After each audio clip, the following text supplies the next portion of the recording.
Go. Amen. Amen.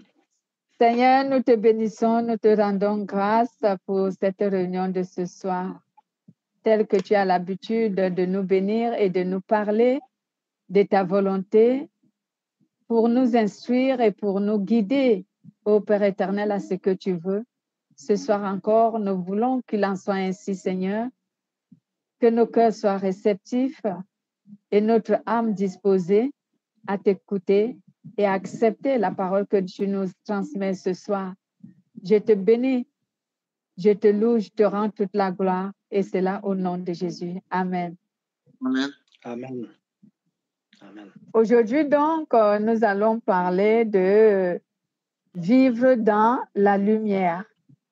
Toujours est-il que nous sommes dans notre livre d'Éphésiens, le livre d'Éphésiens que nous étudions. Nous allons passer aujourd'hui au chapitre 5 et le thème, c'est vivre dans la lumière. Dans Éphésiens chapitre 5, à partir du verset 1 jusqu'au verset 21. Sur ma Bible, c'est jusqu'au verset 21, mais sur français courant, c'est jusqu'au verset 20. Donc, Frère Christian, vous allez faire la lecture. Oui.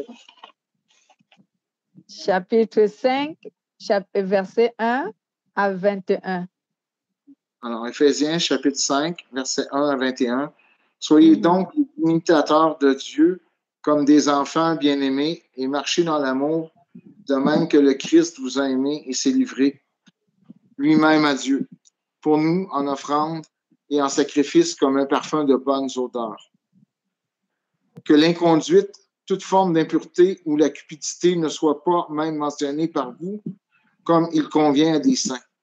Pas de grossièreté, pas de propos insensés, pas de bouffonnerie, cela est malaisant. Plutôt des actions de grâce. Car sachez-le bien, aucun débauché, impur ou cupide, c'est-à-dire idolâtre, n'a d'héritage dans le royaume de Christ et Dieu. Que personne ne vous séduise par vains discours, car c'est pour cela que la colère de Dieu vient sur les fils de la rébellion. N'ayez donc aucune part avec eux. Autrefois, en effet, vous étiez ténèbres, mais maintenant vous êtes lumière dans le Seigneur. Marchez comme des enfants de lumière, car le fruit de la lumière consiste en toutes sortes de bonté, de justice et de vérité.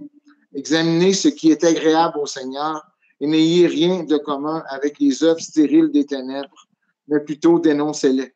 En effet, ce que ces gens, entre parenthèses, font en secret, il est honteux même d'en parler. Mais tout cela, une fois dénoncé, apparaît à la lumière. Car tout ce qui apparaît est lumière. C'est pourquoi il est dit, réveille-toi, toi qui dors, réveille-toi d'entre les morts, et le Christ resplendira sur toi. Veillez donc avec soin sur votre conduite, et comme des fous, mais non comme des fous, mais comme des sages. Rachetez le temps, car les jours sont mauvais.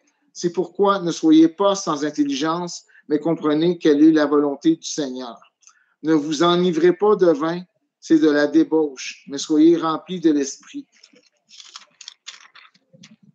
Entretenez-vous par des psaumes et des hymnes et des cantiques spirituels, chantez et célébrez le Seigneur de tout votre cœur. Rendez toujours grâce pour tout à Dieu le Père au nom de notre Seigneur Jésus-Christ. Soumettez-vous les uns aux autres dans la crainte de Christ. Amen. Amen. Amen.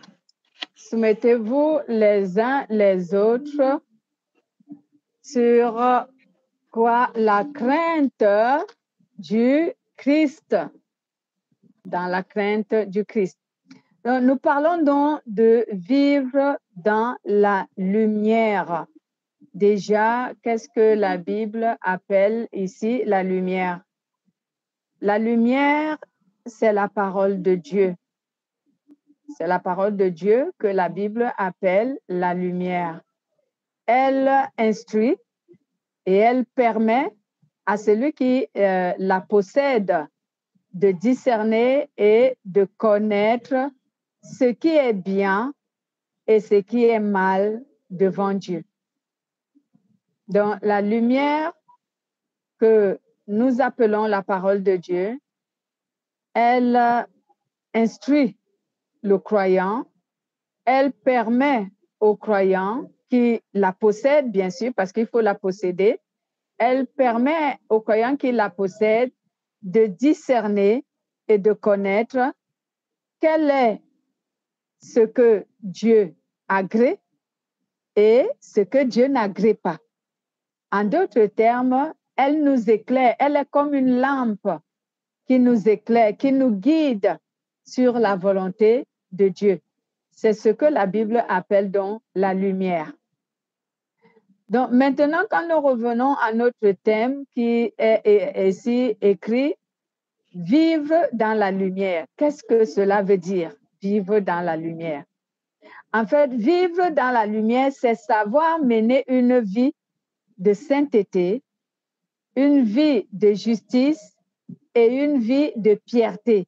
Donc, lorsque tu sais vivre une vie de sainteté, de justice et de piété, alors tu es quelqu'un qui vit dans la lumière. Parce que tu pratiques ce qui est saint, tu pratiques ce qui est agréable à Dieu. Nous lisons un peu quelques références. Lisons un peu Romains, chapitre 12, au verset 2. Romains, chapitre 12, au verset 2. Comme la parole nous le dit, pour mieux comprendre. Romains, chapitre 12, verset 2. Êtes-vous à la page?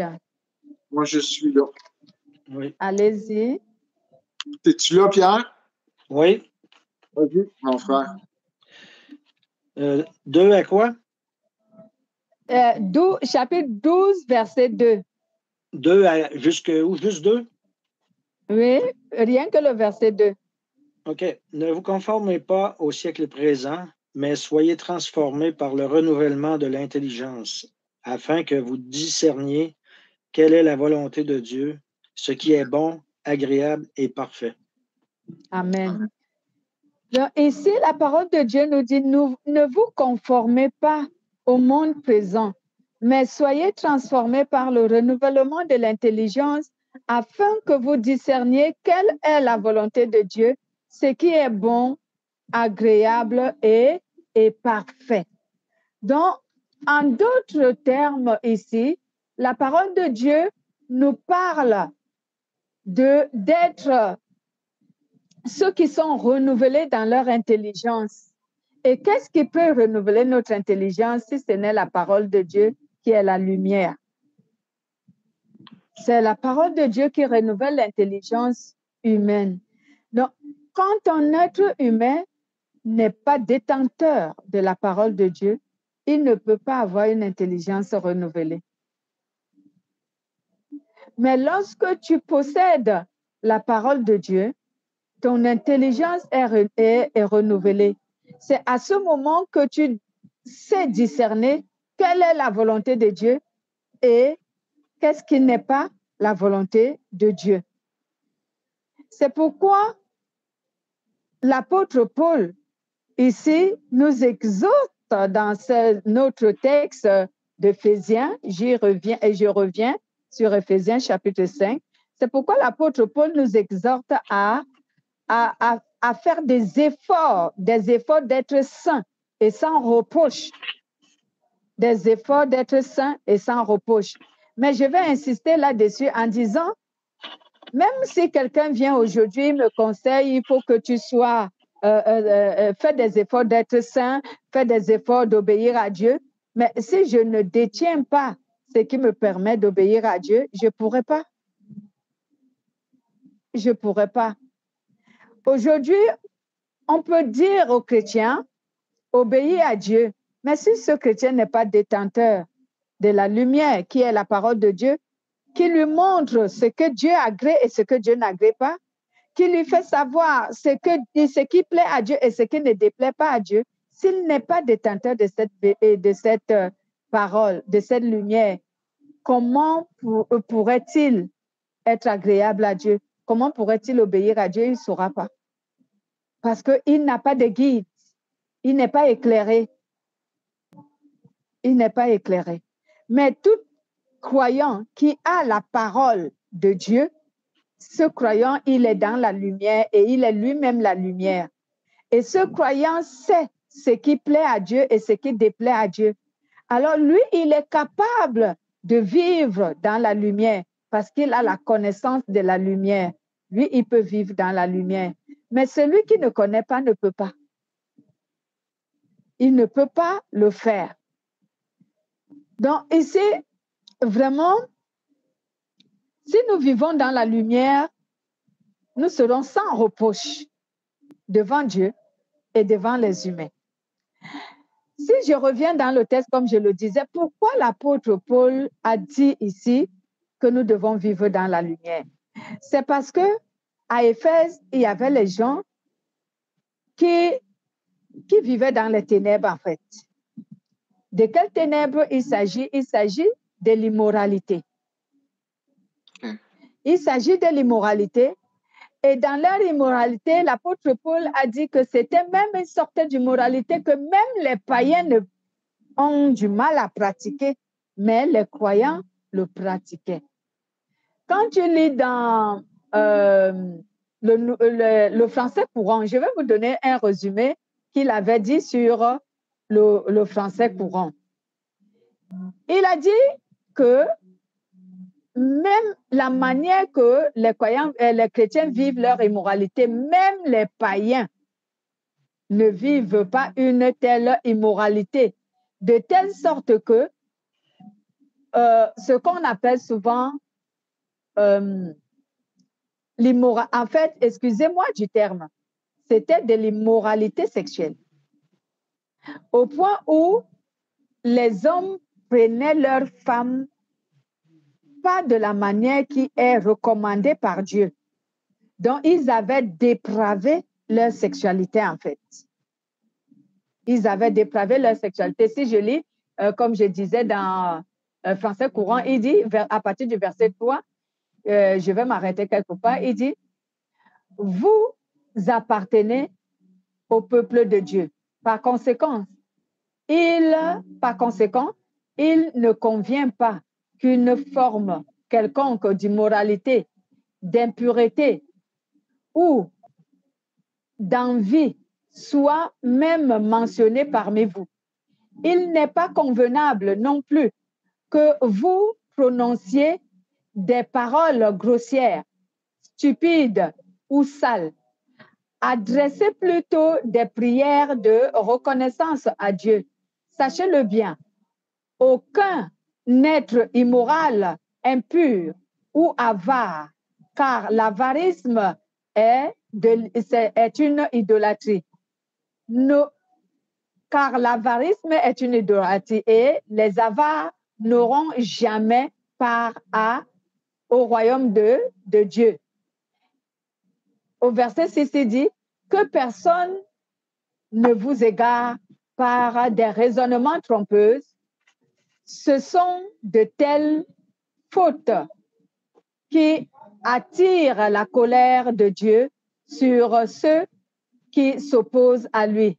N'ayez donc rien de commun avec ces gens-là. Vous étiez autrefois dans l'obscurité, mais maintenant, par votre union avec le Christ, vous êtes dans la lumière. Par conséquent, conduisez-vous comme des êtres qui dépendent de la lumière, car la lumière produit toutes sortes de bonté, de droiture et de vérité.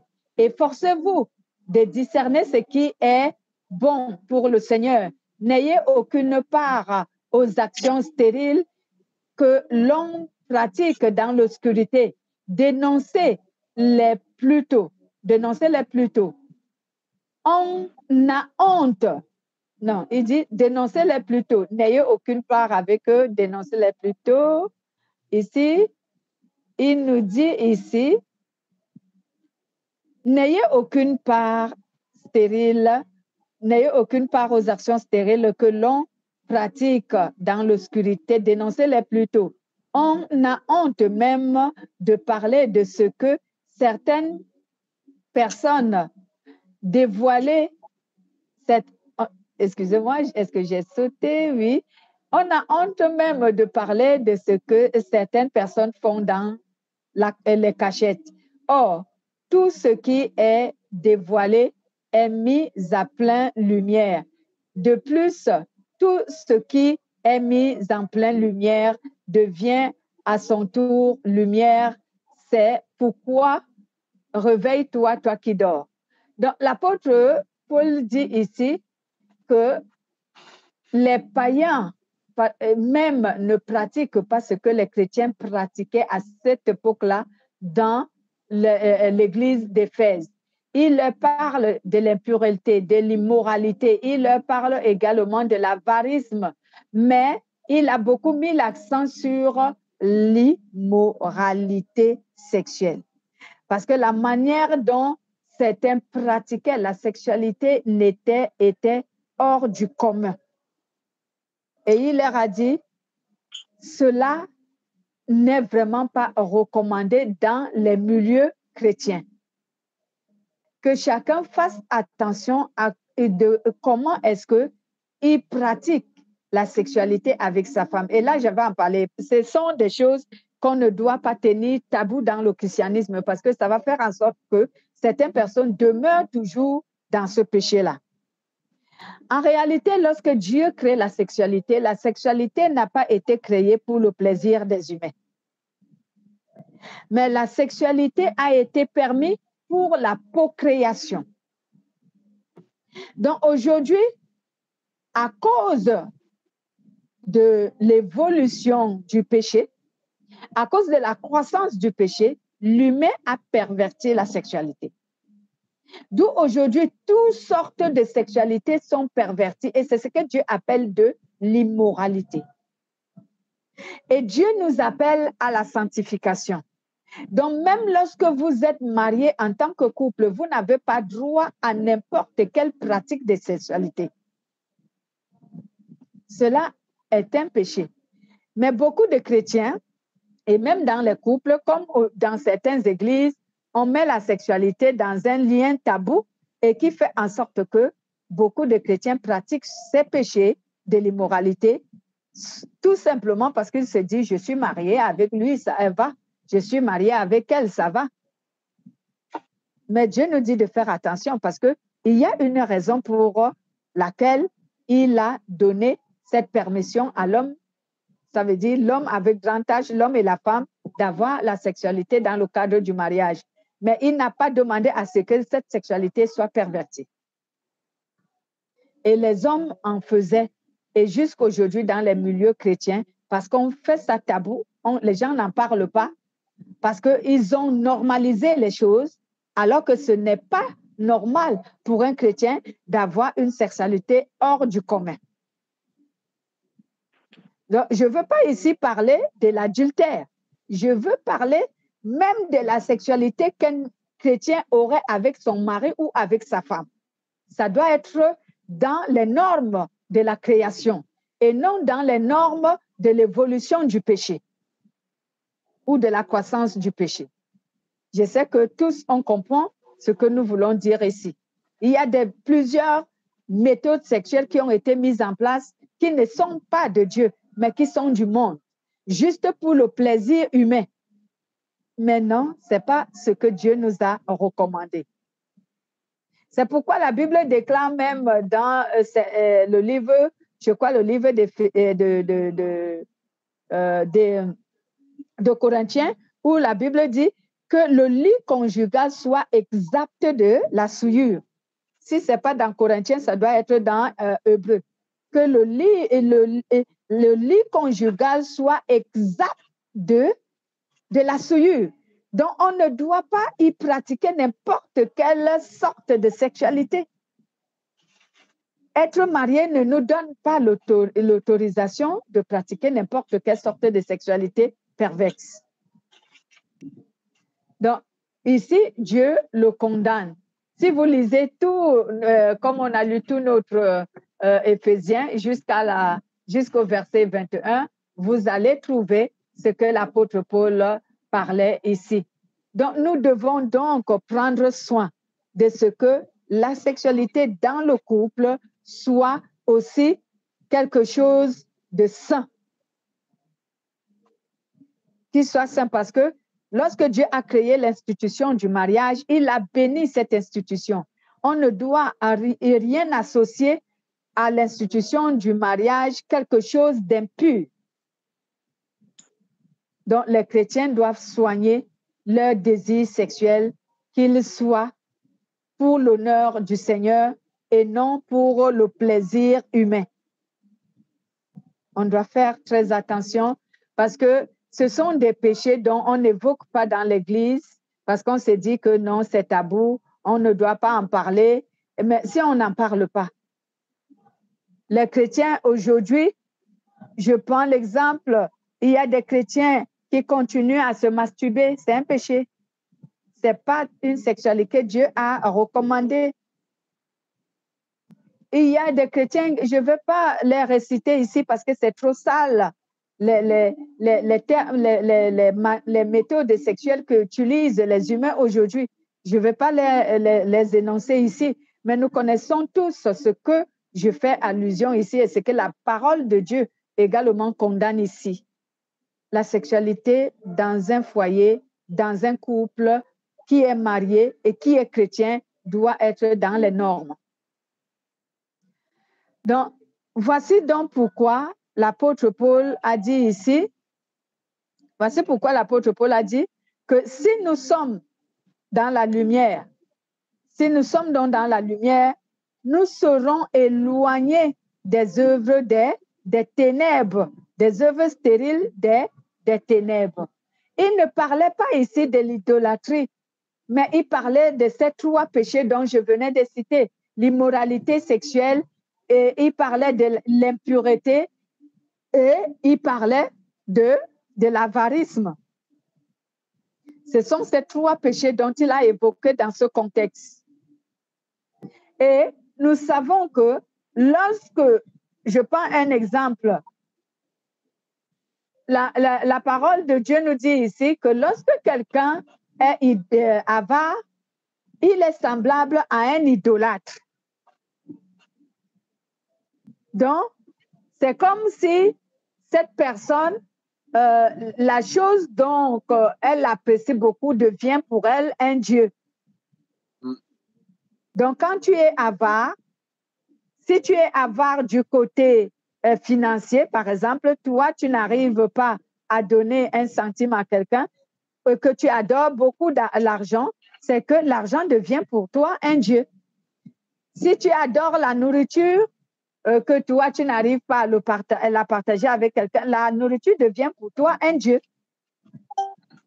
Donc, c'est pour cela que Dieu dit que l'avarisme est une forme d'idolâtrie. Parce que c'est une manière d'adorer ce dont tu n'arrives pas à partager avec quelqu'un. C'est une manière de l'adorer. Donc, ce qu'on aime plus que Dieu devient pour nous un Dieu. Donc, l'apôtre Paul ne parlait pas de l'idolâtrie qui consiste à aller voir d'autres dieux ou aller invoquer d'autres dieux, mais il parle de l'amour que nous avons pour certains objets au point où on a du mal à les partager avec certaines personnes. Je prends l'exemple dans la Bible de ce couple, le couple d'Ananias et de Saphari. Salut Paulette. Donc, je prends l'exemple du couple d'Ananias et de Saphari. Ce sont là les gens qui aiment, ils aimaient plus l'argent que le Seigneur parce qu'ils veulent faire une offrande au Seigneur, mais ils viennent d'abord mentir parce qu'ils aimaient plus l'argent que le Seigneur.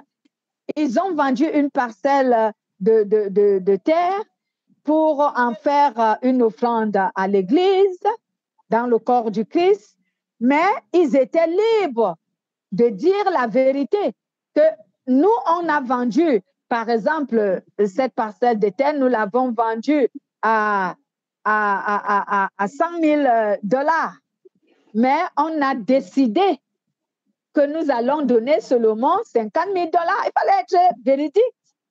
Mais quand ils arrivent devant les apôtres, on leur demande à combien vous avez vendu, c'est à ce prix-là que vous avez vendu votre parcelle de terre. Ils disent oui, alors que c'était faux.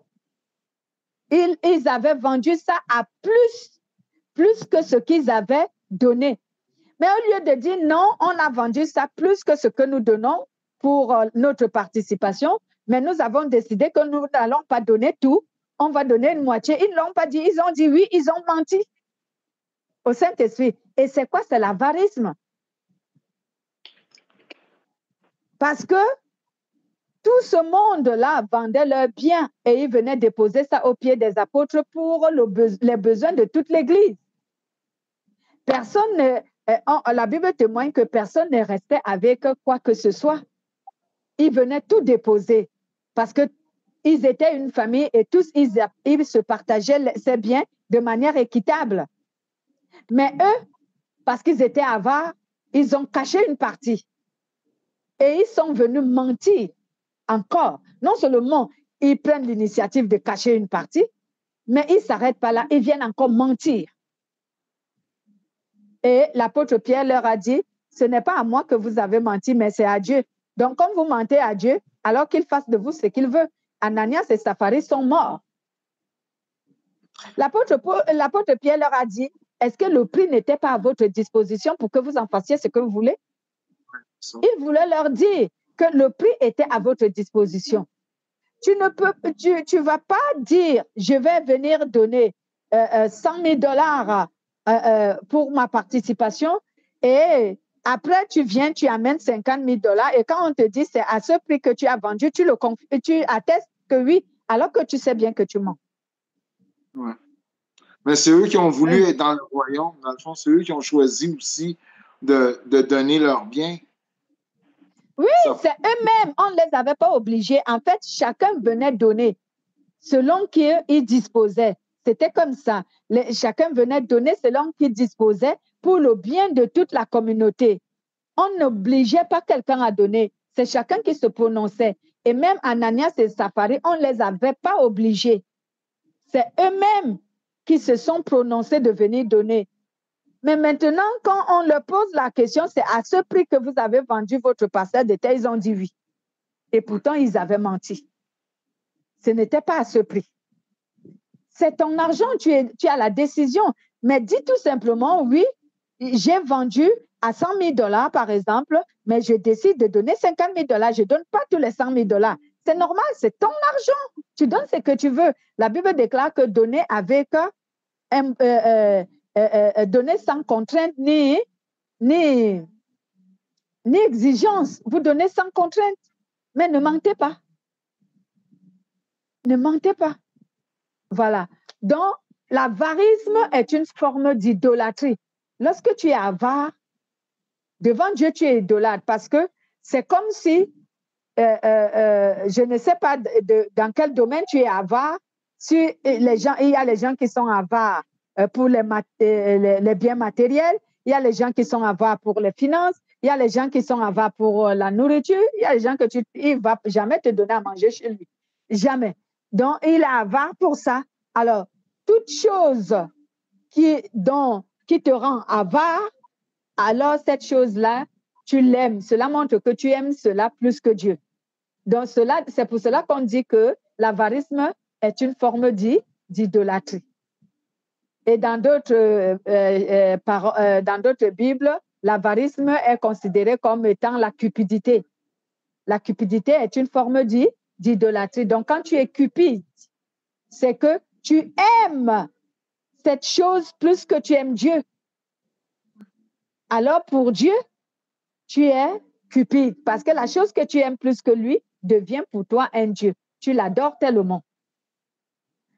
Voici donc ce que l'apôtre Paul a ici énuméré, les 3 péchés. Il y avait l'immoralité sexuelle, il y avait l'impurité. Déjà, l'immoralité sexuelle rend l'homme impur. Quand tu es dans l'immoralité sexuelle, tu es impur parce que la Bible déclare que le péché de l'immoralité est un péché intérieur. Donc, quand tu es immoral, tu pêches contre ton propre corps. Ce péché-là, il n'est pas extérieur. Ce péché, il est intérieur.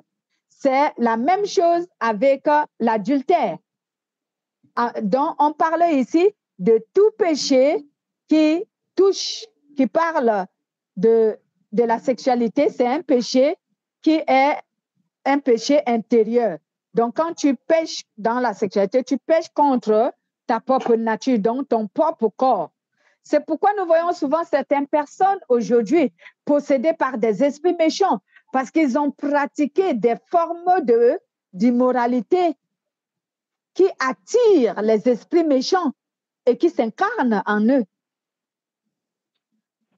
C'est un péché vraiment dangereux, bien qu'aucun péché ne soit un péché simple, mais l'immoralité ou l'adultère, tout péché qui touche à la sexualité est un péché très dangereux parce que facilement tu attires contre toi les esprits méchants. Parce que ce péché souille directement le corps d'une personne parce que c'est un péché qu'on fait qui détruit notre intérieur. Donc, il est vraiment dangereux, ce péché, et c'est pourquoi l'apôtre Paul parlait, où il a pris certains exemples, même en disant, on trouve même au milieu de vous, certains d'entre vous, dont un fils qui a une relation amoureuse avec la femme de son père.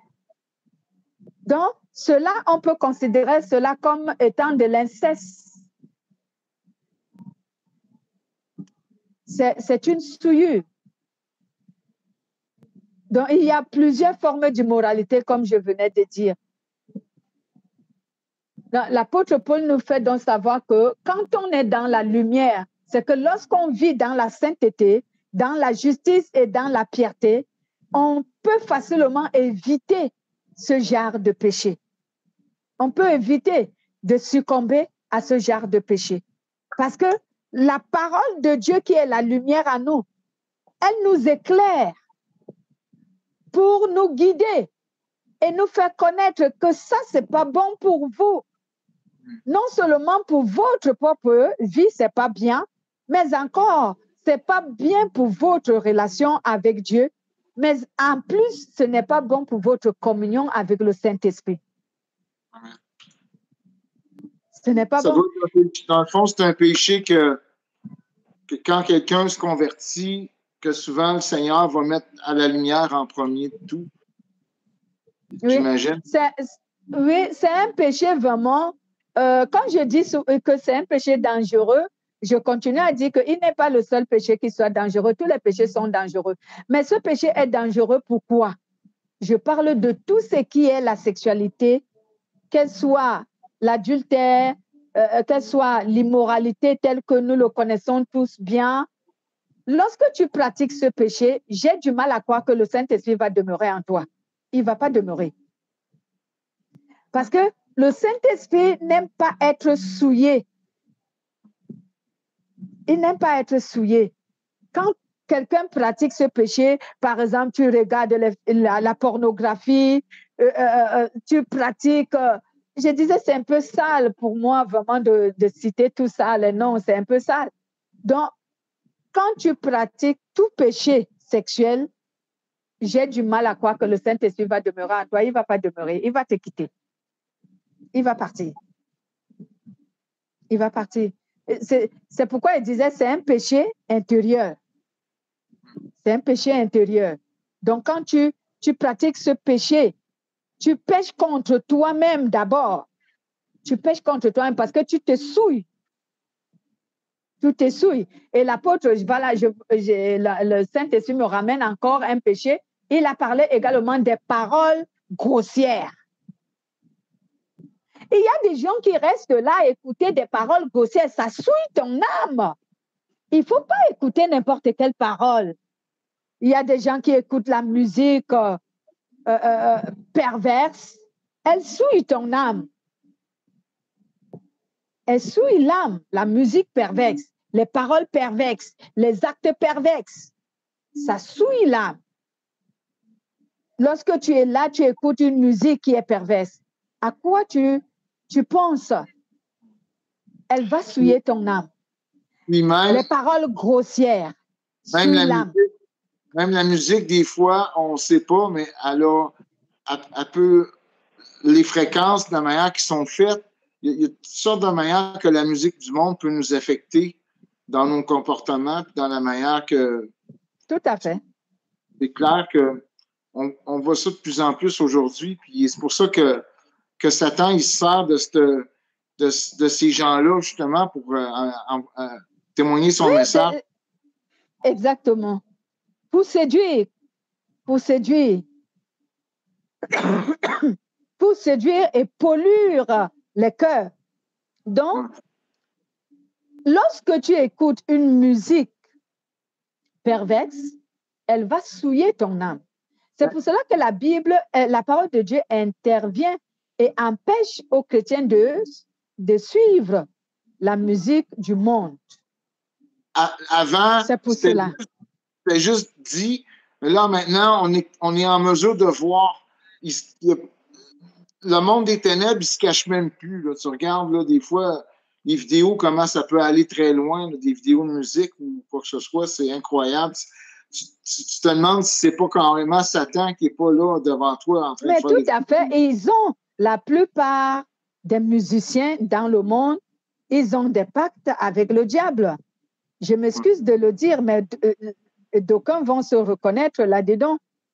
Ils ont des contrats avec le diable. Quand ils chantent, c'est lui qu'ils glorifient. Et bêtement, les gens sont là en train de danser tout ça, en train d'écouter tout ça. Ça souille l'âme.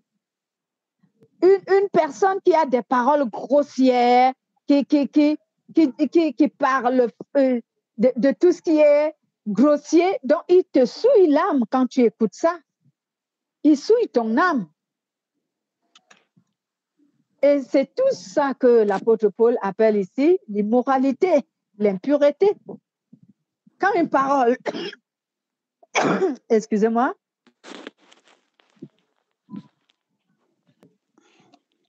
lorsqu'une parole est grossière, elle est vulgaire, en fait, elle n'est pas dans la volonté de Dieu, ce n'est pas la volonté de Dieu, elle ne s'accorde pas à la volonté de Dieu. Quelquefois, elle va susciter autre chose en toi.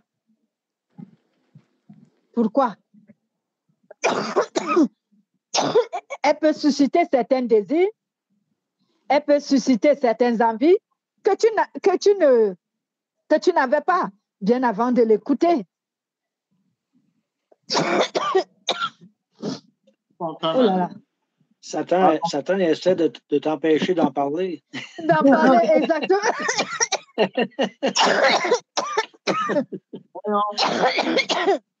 Ah oui, vous savez ces choses-là? Satan n'aime pas qu'on en parle. Non, pas du tout.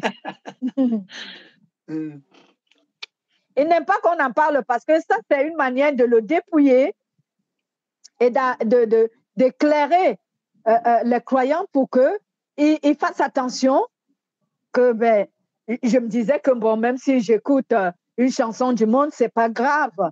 Ou alors, bon, même si quelqu'un raconte ses conneries à côté de moi, c'est pas grave. Non, c'est grave parce que ça souille nos âmes. Ça nous souille. Il faut pas les écouter. Quand quelqu'un parle de manière à souiller ton âme, il faut que si tu as la possibilité de lui dire arrête, s'il te plaît, qu'il arrête. Si tu n'as pas la possibilité, alors quitte le lieu pour ne pas souiller ton âme. Quitte le lieu. On évite. Éviter. Il faut éviter parce que il ne le fait pas. Peut-être que lui, il le fait de manière innocente, sans savoir qu'il est utilisé par l'ennemi pour essayer de te souiller ton âme, toi, le croyant. Mais quand on parle de chants, des chants religieux, genre gospel ou dans des regroupements de prière, est-ce que c'est vu un peu de la même chose? Parce qu'on se trouve à glorifier un peu ceux qui chantent en avant. Est-ce que c'est comme ça aussi? Normalement, on n'a pas besoin de glorifier le chanteur. s'il est de, par exemple, celui qui chante la louange de Dieu, c'est pas lui qu'on doit glorifier. Parce que si déjà on commence par glorifier un être humain juste parce qu'il a chanté pour la gloire de Dieu, et d'ailleurs, restons à savoir s'il a chanté pour la gloire de Dieu. Parce qu'il y a des cantiques aujourd'hui qui ne sont pas pour la gloire de Dieu, mais qui sont pour la gloire de celui qui l'a chanté. Donc, si ça admettons, aussi, si, admettons, les profits et tout ça servent à des œuvres de charité, ben là, ça doit être bien vu là, dans ce cas-là, dans ces cas-là. Là. Oui, justement, aujourd'hui, beaucoup de cantiques qu'on chante aujourd'hui, c'est ce qui amène les chrétiens à espérer tellement recevoir les choses du monde. Parce qu'aujourd'hui, la plupart, pas tous, hein, il y a ceux qui chantent vraiment pour la gloire de Dieu, mais il y a la plupart qui chantent pour égarer même les chrétiens.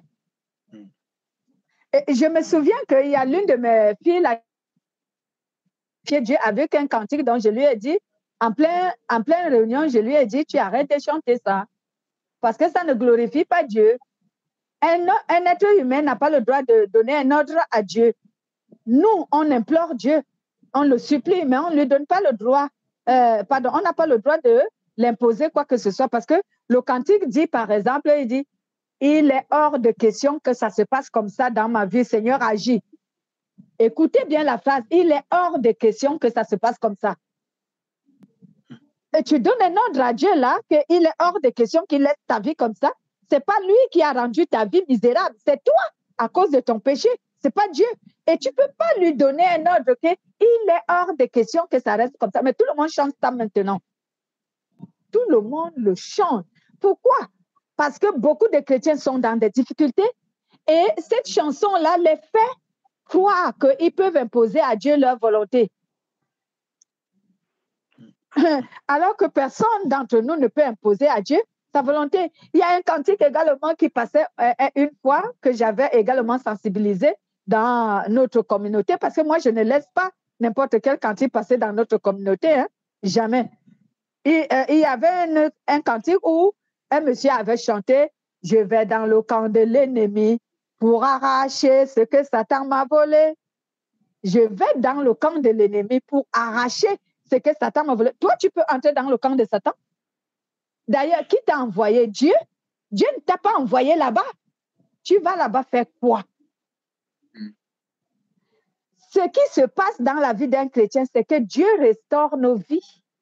Mais Dieu ne nous envoie pas aller récupérer ce que Satan nous a volé. D'ailleurs, Satan nous a volé quoi? C'est nous-mêmes qui lui avons livré ce que Dieu nous a donné par la désobéissance à Dieu. Il n'a rien volé à personne. Vous voyez un peu le manque de connaissance de la parole de Dieu. Et ces gens-là chantent et tout le monde adore ce genre de cantique. Parce que pour eux, ça les favorise. Ah, ça va avec l'évangile de prospérité qui est prêché un peu partout. Exact, c'est en accord avec l'évangile de prospérité.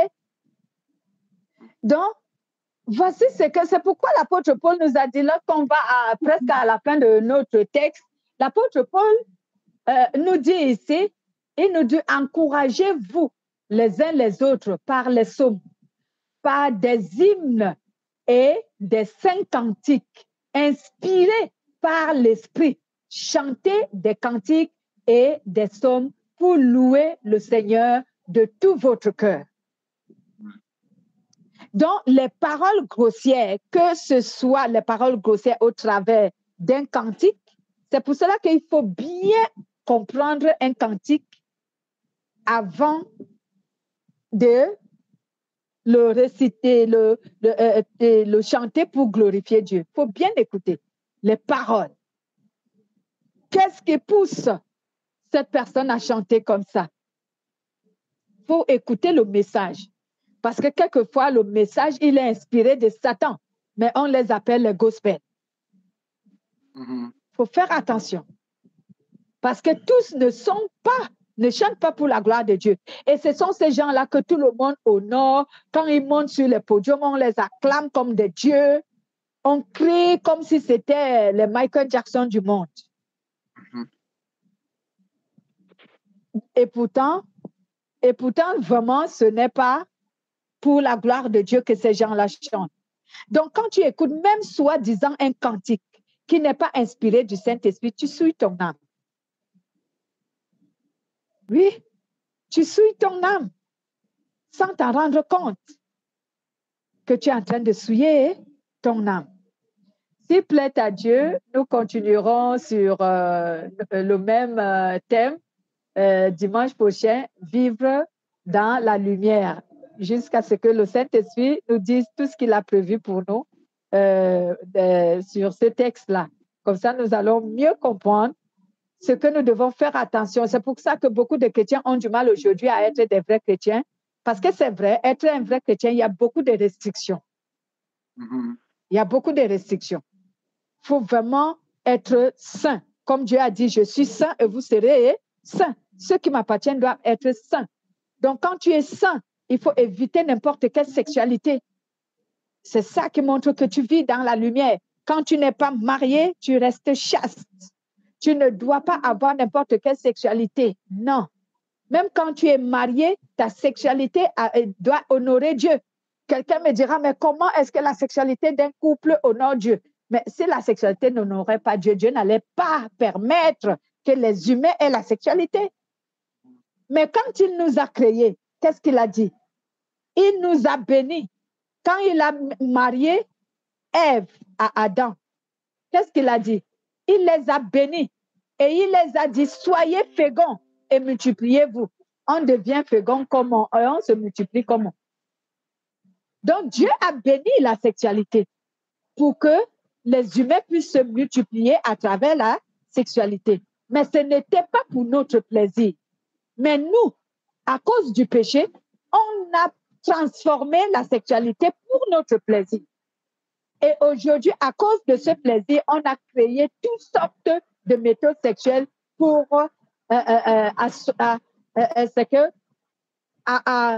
satisfaire nos vices, nos malices, alors que cela est un péché devant Dieu. Donc, voilà les péchés dont l'apôtre Paul a énuméré ici que je vais encore mentionner. Il faut éviter les paroles grossières. Il faut éviter l'immoralité. Il faut éviter l'avarisme, donc la cupidité. Et tout cela nous rend impurs. Donc, parce que ce que Dieu veut, c'est notre sanctification.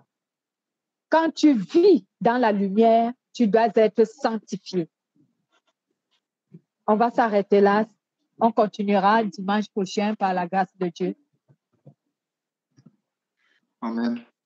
Amen. Je vais clôturer avec la prière, sauf s'il y avait une autre question. Il y avait d'autres questions? Non. Éternel Dieu Tout-Puissant, que toute la gloire te soit rendue. Père, nous sommes arrivés au terme de notre temps reparti pour nos réunions et nous te rendons toute la gloire, nous te disons merci.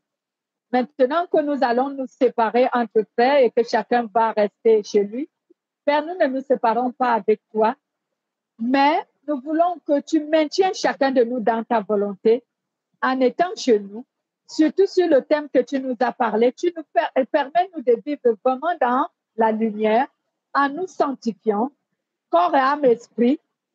Et cela parce que tu nous as appelés à la sanctification et non à la souillure. Nous te bénissons parce que c'est toi-même, au travers de ton esprit également, qui nous sanctifie. Merci pour la parole de ce soir. Béni soit ton nom, Jésus. Amen. Amen. Amen. Passez une bonne semaine, tout le monde. Bonne Bisous. semaine. Bye. Bonne soirée. Bye bye. Colette, joyeux anniversaire. Bonne soirée. Soyez bénis. Amen. Soyez bénis vous tous. Bye bye. Bonjour. Bye bye.